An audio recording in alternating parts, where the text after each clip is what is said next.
अखिया में कजरा कटीली मारेला जान हई छौरी रसीली हो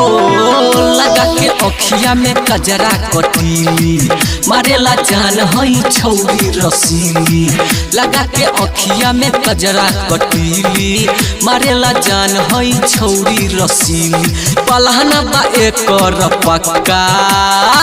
पूरा के रोड पे दुपट्टा करेला एक्सीडेंट दू चक्का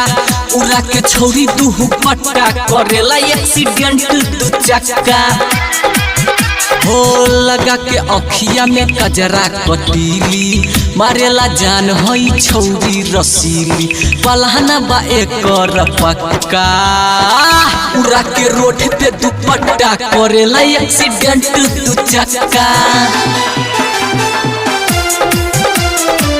मारेला जान हई छौरी रसीली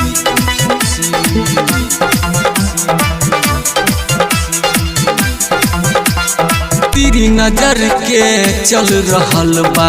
सारे निशाना एके बन रहल बा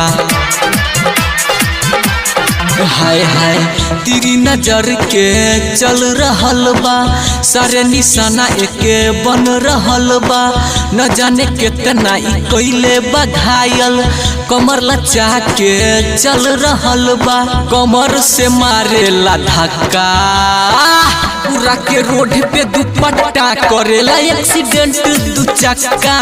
उड़ा के छौरी दुपट्टा करेला एक्सीडेंट दू चक्का मारेला जान हई छौरी रसीली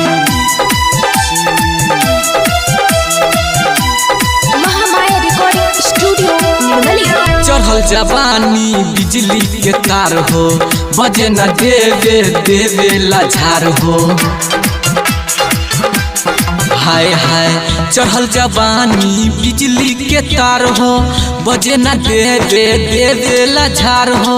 रहेला संजीत हरदम याद में कोइले पीछा राजकुमार हो करता ई पान सबके सट्टा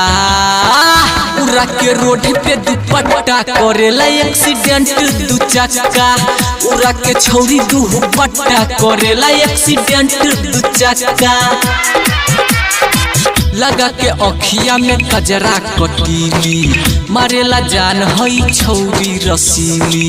लगा के अखिया में कजरा कटीली मारेला जान हई छौरी रसीली पलहना बा एकर पक्का उड़ा के रोड पे दुपट्टा करेला एक्सीडेंट दू चक्का उड़ा के छौरी दुपट्टा करेला एक्सीडेंट दू चक्का उड़ा के रोड पे दुपट्टा करेला एक्सीडेंट दू चक्का उड़ा के छौरी दुपट्टा करेला एक्सीडेंट दू चक्का।